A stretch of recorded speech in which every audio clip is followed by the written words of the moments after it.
Local 4 News begins right now with a breaking news alert.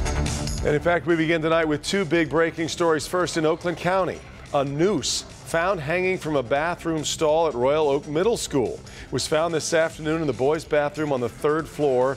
The school and Royal Oak police are investigating, but you might remember this is the same school that made national news last week for a video in which students were chanting "Build that wall" in response to the election. We're continuing to make calls and find more information. We will pass it along just as soon as we learn it. And we're also following breaking news from East Lansing right now. That's where there's been a major data breach at Michigan State University. Here's what we know right now. A database containing 400,000 records of former and current staff and students was breached. Of those records, 449 confirmed to be accessed by an unauthorized party. Those records include social security numbers, other personal information. So all former and current students and staffers are asked to be vigilant.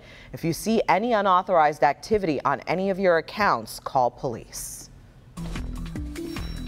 Our other top story tonight, a significant cold snap is on the way. In fact, you can see it off to the west on 4 Live radar. That's after a day of record high temperatures. Things are going to be quite different come tomorrow. Luckily, we've still got a little bit of time before that comes in. Just a little bit. Let's get right over to Ben now. And Ben, there's snow involved here. Yeah, luckily we're going to miss out on those blizzard conditions that they're seeing out there to the northwest, but not from the cold air. Already in the 30s, in fact, sub-freezing on the other side of this front, while we're enjoying the upper 60s still here in Detroit. But things are going to change fast tonight. Plus, the winds are going to start picking up. Wind gusts will be anywhere from about 30 to 35 miles an hour at times tomorrow, and that's going to take our daytime high temperatures, or really our afternoon temperatures, in the 30s and put those wind chills into the 20s. 45 is what we're going to wake up to. Temperatures even cooler, and we'll see that snow start falling. We'll talk about how much to expect. Sunday will be dry, high temperatures at 36, so not any warmer, but at least we'll get rid of the snow. So more on how much of the flakes we will see and what Thanksgiving is looking like, plus those wind chills in your 4-zone forecast all coming up, guys. All right, thank you, Ben. Our other top story tonight, Macomb County Sheriff's deputies swarm a middle school today as rumors swirl over a possible hit list that was made by students. Yeah, Sky 4 was over the scene of Powell Middle School in Washington Township as investigators spent hours inside looking into this threat. Rod Maloney joining us now, and Rod, it is being taken very seriously. Oh, very seriously, to the point, Devin, where one student spent most of the day explaining what he was up to the detectives of the Macomb County Sheriff's Department. And I got to tell you something, it's quiet here now, but earlier today there were a lot of very worried parents.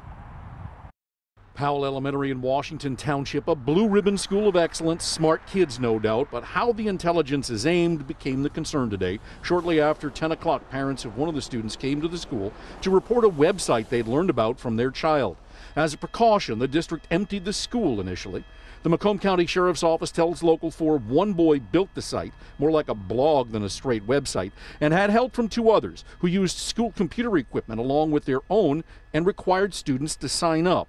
Among the other items on the site, a so-called hit list of celebrities, politicians, and, the concern, other classmates. The alert went out to parents. They could immediately come collect their children. Wow, that's insane to me. That's very scary. Yeah, absolutely.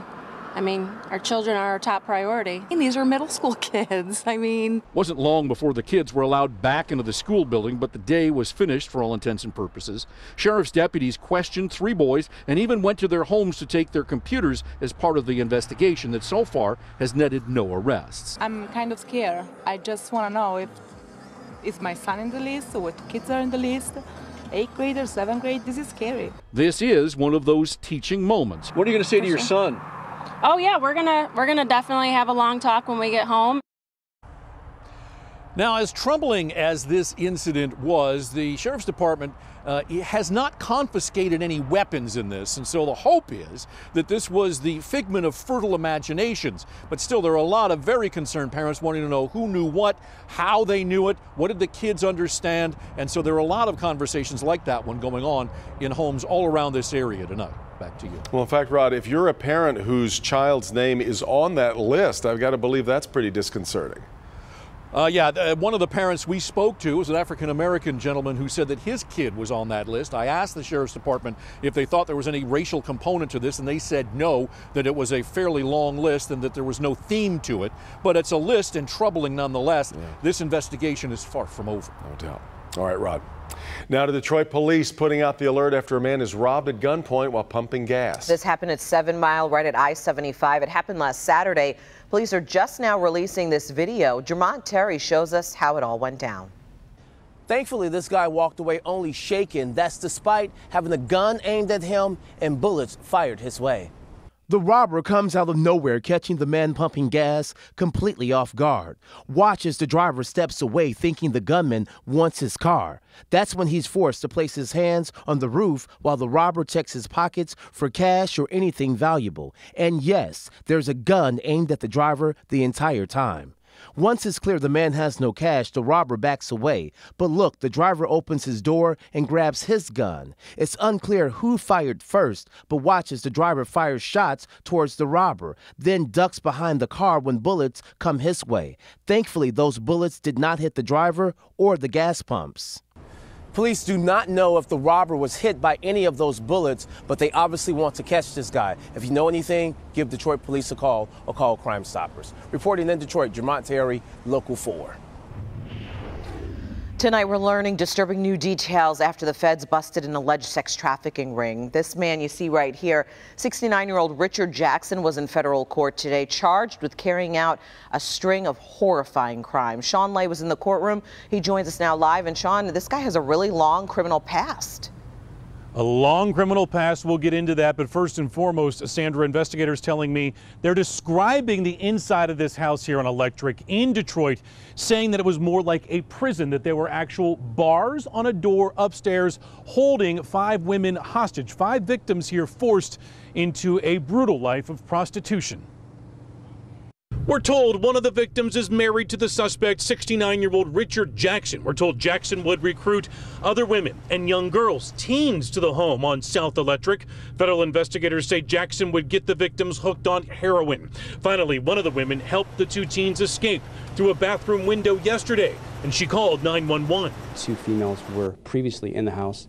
And they were able to escape. What Detroit police and the FBI found inside was horrific. At the top of the stairs, a black steel gate was in place with a padlock, keeping the women hostage. Based on some interviews, we have information that perhaps that's where the girls were held for a prolonged period of time. Federal investigators charging 69-year-old Richard Jackson with human trafficking, saying Jackson forced a 41-year-old woman, 2 31-year-old women, and 2 teens, ages 15 and 16, into prostitution, advertising services with their photos on Backpage.com. Investigators say when the women and girls objected to the forced prostitution, Jackson would beat them. We've seen vulnerable kids, runaways, kids with drug issues who are lured into sex trafficking and coerced and beaten.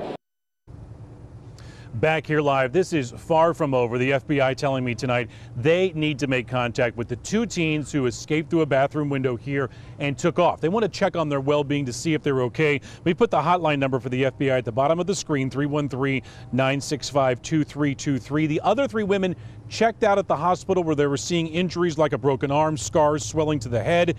Inside was found, Sandra, a cell phone with customers' text messages negotiating prices for the prostitution, needles and condoms. Jackson had done prison time for everything from drug trafficking to an assault on a police officer. Sandra, back to you. And Sean, any idea, do we know where the victims are actually from?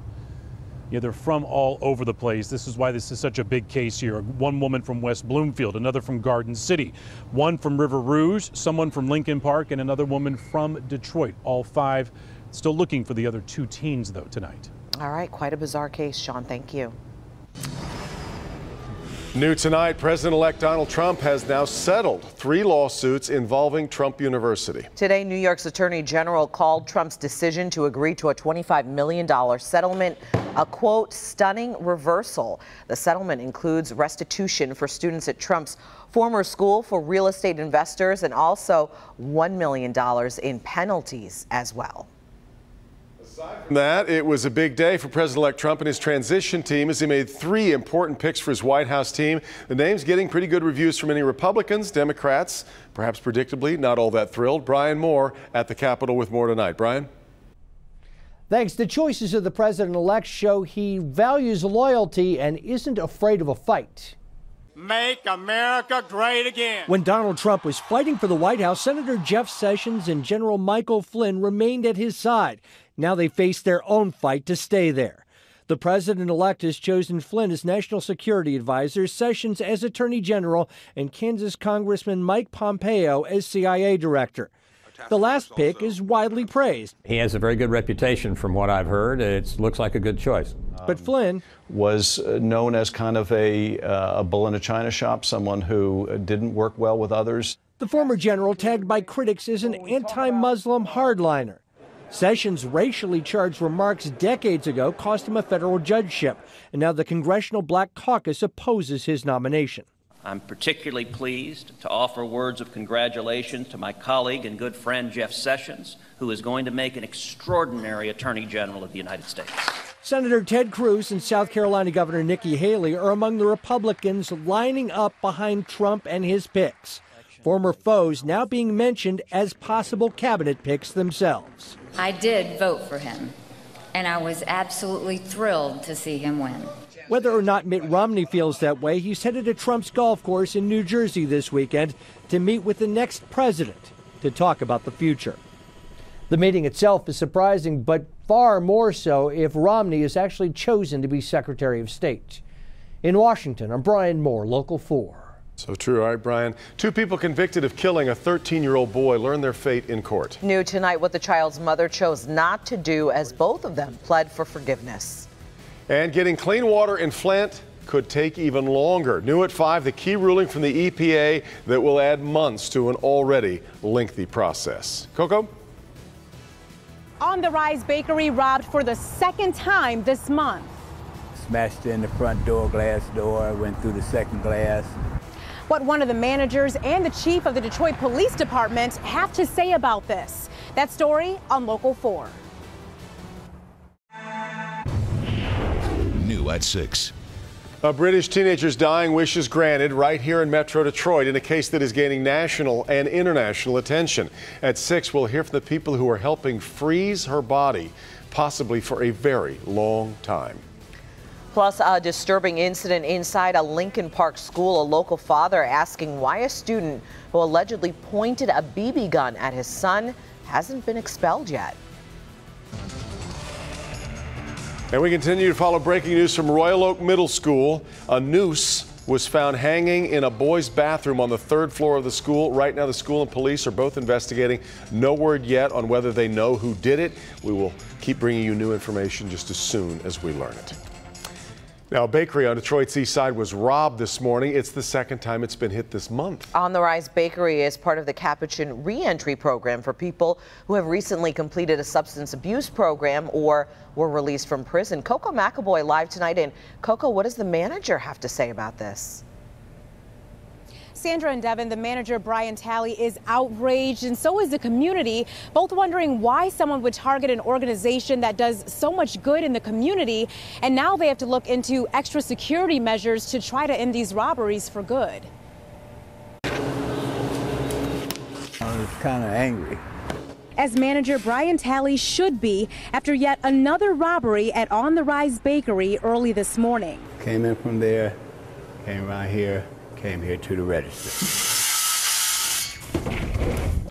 Causing a mess that crews worked to fix, cutting plywood and boarding up the doors of the bakery. Not able to replace the $100 taken by the thieves, though. Luckily, it wasn't that much, but it didn't belong to him. The bakery has served the community for years and is part of a program that helps people re-enter society. We're not going to be defeated, and we're not going anywhere. But now the business has to worry about more security, and they're looking into Project Greenlight, the program throughout the city that Chief James Craig says uses cameras and technology to send a clear message to criminals. Not in Detroit, because what we do know is when you go to a green light location, commit a crime, you will be arrested. And Tally has a message of his own for the person behind the robbery. Just help out there. Get some soon before you get killed, you know, or end up in jail for the rest of your life. And Tally even went as far as saying the person who's been doing these robberies can join their program at the bakery. He just really wants them to get help. So if you know anything, if you heard anything, if you saw anything, you are asked to call the Detroit Police Department. Reporting live this evening, I'm Coco McAvoy, Local 4. Back to you. And Coco, any idea, do they have any security cameras in place there? Yes, Sandra. So Tally said they ended up getting security cameras about a year ago when they started having problems, but unfortunately the cameras did not capture anything from this morning's robbery. All right. Thank you, Coco. Weather whiplash coming here over these next 24 hours. Here we go. It's going to be something, isn't what it? a change. Yeah, and you know, pick from the list. Temperatures, winds, snow. Yeah. We've got it all coming in less than 24 hours. So it is going to be quick, but I did want to show you the winds to start. Look out there to the west, specifically in the Twin Cities. Right now, the gust is at 48 miles an hour. It was at 59. Actually, it's just went up to 53. And oh yeah, they've got snow to go with it. But just with the winds, it feels like it is 18 degrees in Minneapolis right now, 16 in Duluth, 19 in Sioux Falls.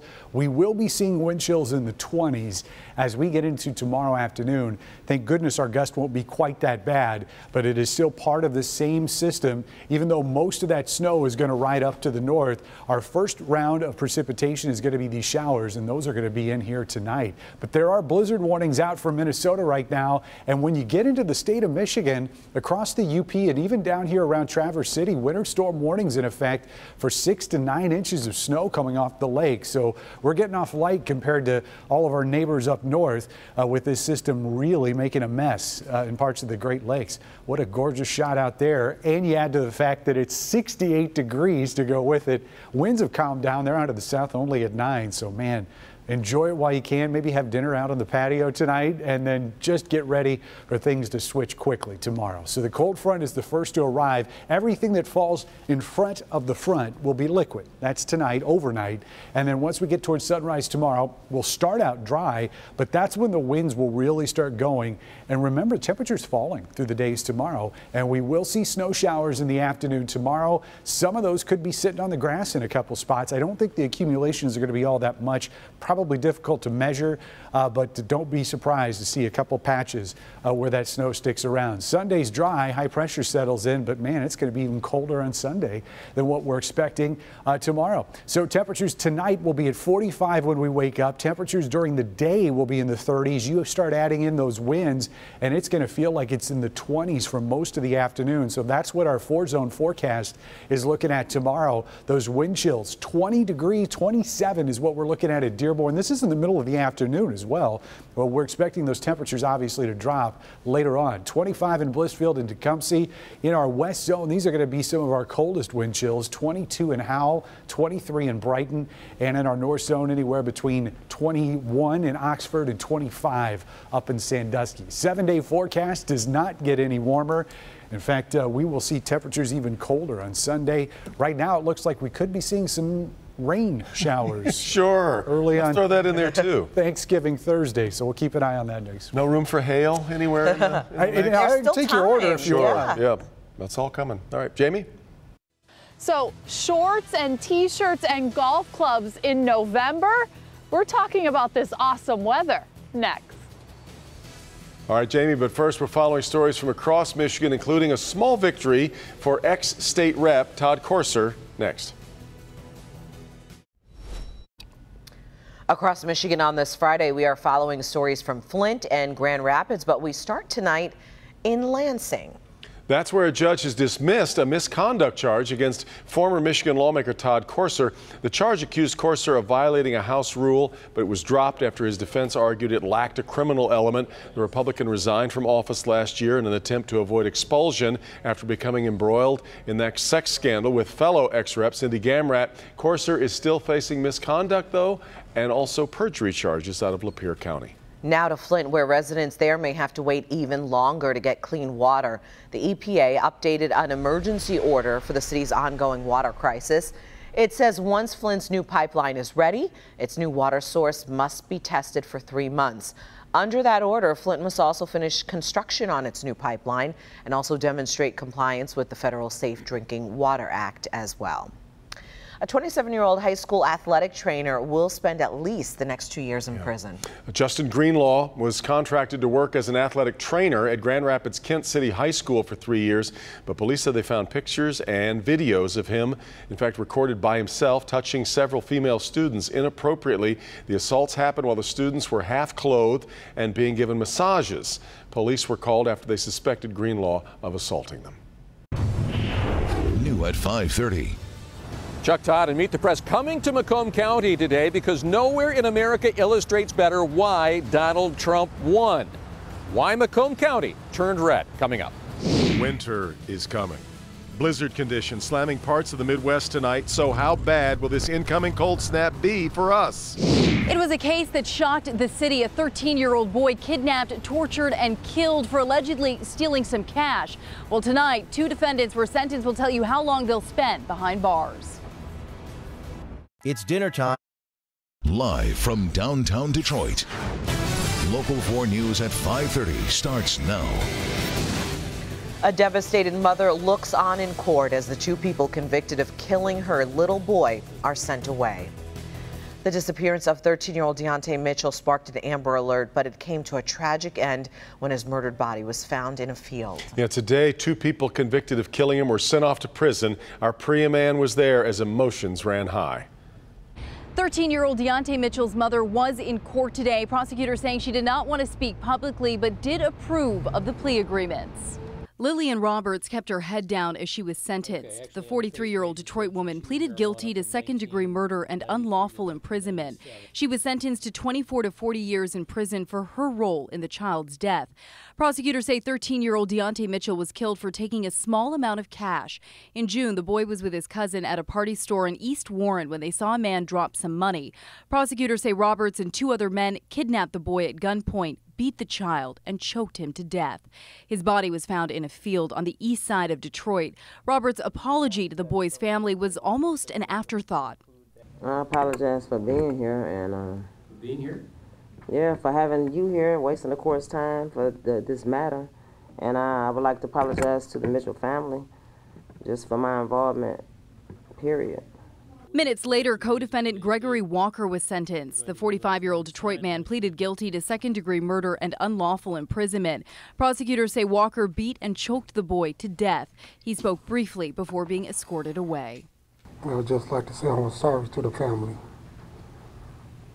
And the 3rd defendant in this case, Ernest Coleman, was sentenced earlier this month, convicted of torture and unlawful imprisonment. He was sentenced to 12 to 15 years in prison. Reporting from Frank Murphy Hall of Justice, I'm Priya Mann, Local 4. New tonight, Detroit police telling us 1 person is in custody after a father of 13 is gunned down while answering the front door at his home. It happened early this morning on Ward Avenue, just south of Finkel. The doorbell rang. A 60-year-old Lester went to answer it. Well, minutes later, shots rang out, killing the father. His wife Margie telling us there were 3 men involved, and she also says they may have been after the couple's medical marijuana. Police are now searching for those 2 suspects.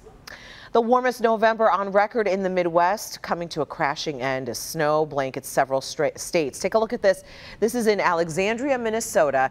This is about 130 miles east of Minneapolis. Traffic is at a crawl here. You can see the plows.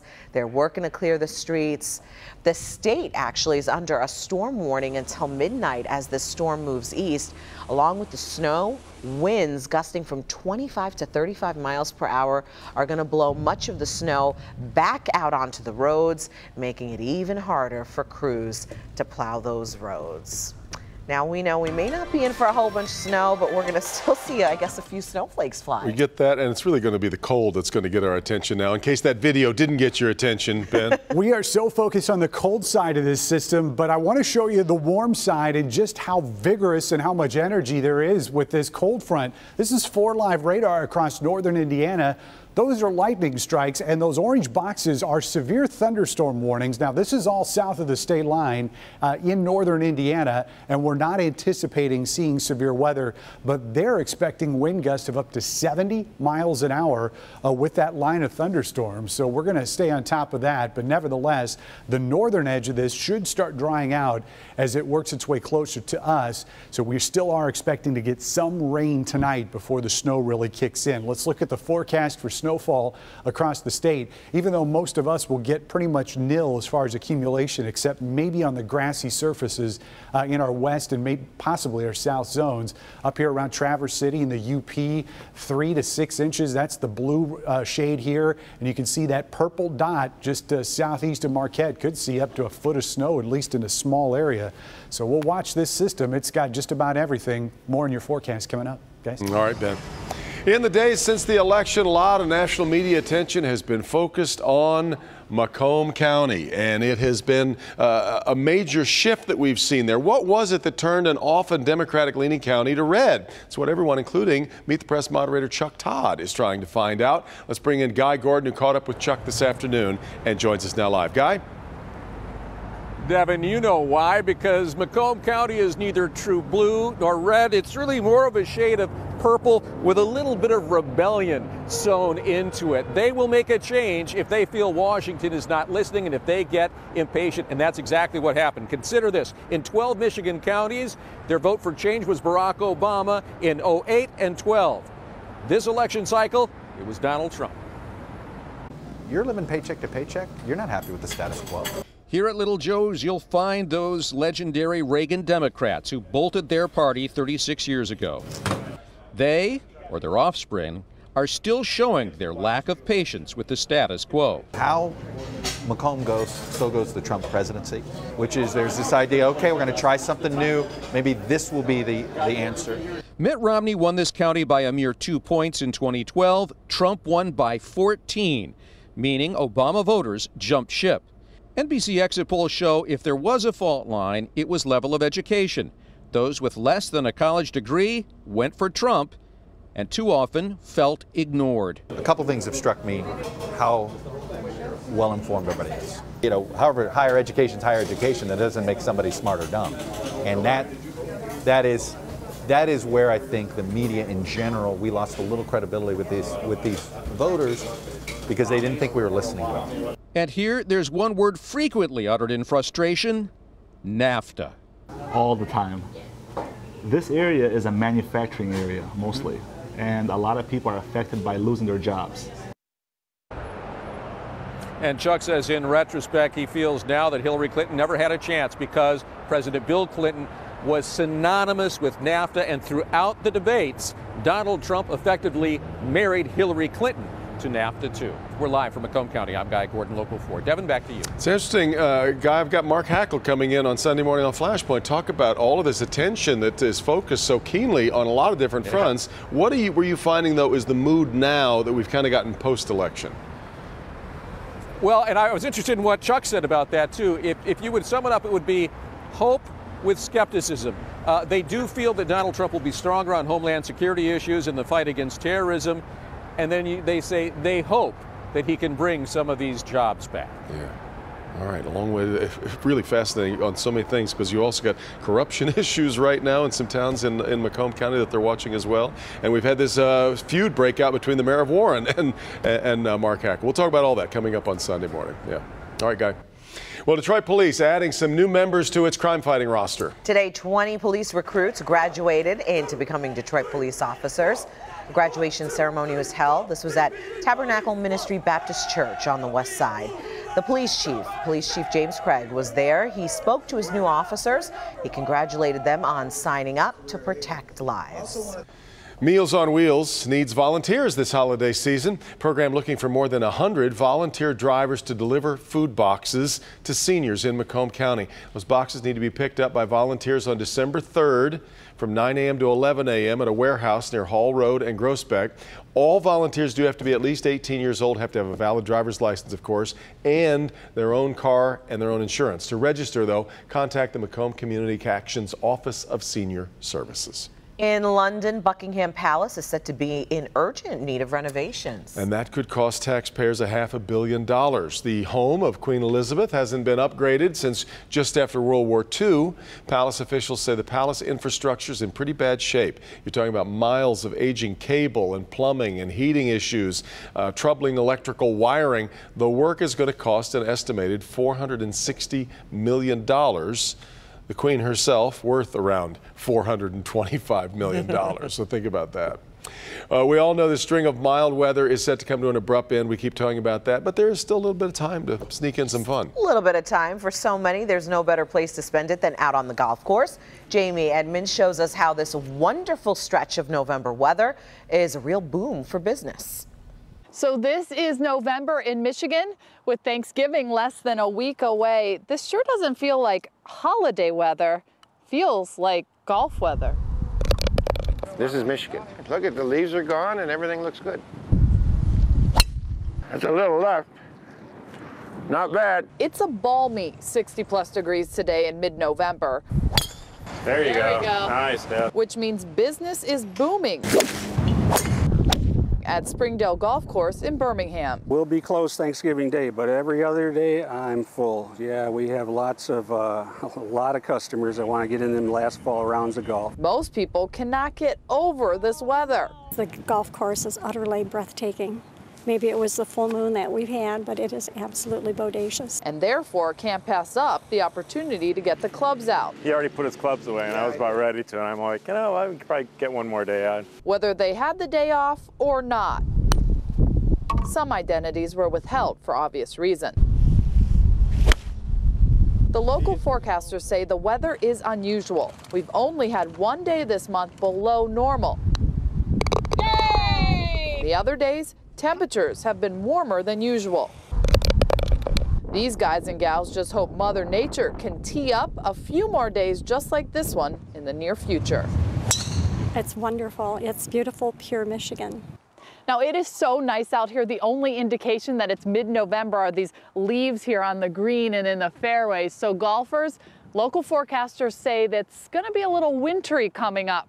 So get out here while you can. At Springdale Golf Course, Jamie Edmonds, Local 4.